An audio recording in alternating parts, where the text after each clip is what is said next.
বঙ্গভবন জাদুঘর হবে। কথা বলেন ঠিক কিনা? এটা আল্লাহর পক্ষ থেকে সাহায্য, আল্লাহর পক্ষ থেকে বিজয়। কথা বলেন ঠিক কিনা? এই বিজয় সামনে সুনিশ্চিত। এখন মুসলমানদের দেশ, ইসলামের দেশ, কোরআনের দেশ। কথা বলেন ঠিক কিনা? 14 কোটি মুসলমানের দেশ। এখন আর চেপে কথা বলার সময় আছে? জোরে বলেন আছে? এখন আর চেপে কথা বলার সময় নাই।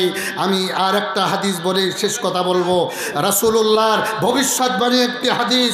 আল্লাহ রাসূল বলেন, তিরমিজির হাদিস, তাকুনুন নবুওয়াতা ফিকুম, তাকুনান নবুওয়াতা, রাসূল বলেছেন নবুয়াত তোমাদের মধ্যে থাকবে। যতক্ষণ পর্যন্ত আল্লাহ চান ততক্ষণ থাকবে। সুম্মা ইয়ারফাউহা ইজা শাআ ইয়ারফাহা, আল্লাহ যখন চান নবুয়াত উঠাই নেবেন। এরপরে আসবে সুম্মা তাকুনু খিলাফাতান আলা মিনহাজিন নবুয়া, এরপরে আসবে নবুয়াতের আদলে খিলাফত। কিসের আদলে খিলাফত? নবুয়াতের আদলে খিলাফত। এরপরে আল্লাহ চান যতদিন ওই অবস্থা থাকবে, এরপরে আল্লাহ যখন চান উঠাই নেবে। এরপরে আসবে সুম্মা তাকুনু মুলকান আদান, এরপরে আসবে কামড়ে ধরে থাকার শাসন। ক্ষমতা পাইলে আর ছাড়তে চাবে? জোরে বলেন, ক্ষমতা পাইলে আর ছাড়তে যাবে না। এর অবস্থার পরে আবার একটা শাসন আসবে, সুম্মা তাকুনু মুলকান জাবরিয়াতান, এরপরে আসবে জুলুমের শাসন। বর্তমান যে জুলুমের শাসন সারা পৃথিবীতে চলতেছে। কথা বলেন ঠিক কিনা? আল্লাহ রাসূল বলেন জুলুমের শাসন বিদায় হবে। এরপরে আসবে সুম্মা তাকুনু খিলাফাতান আলা মিনহাজিন নবুয়া। জোরে বলেন আল্লাহু আকবার। এরপরে আসবে আবার নবুয়তের আদলে খিলাফতের আমল। সেই অবস্থা বর্তমান বাংলার জমিনে বিরাজ করতেছে।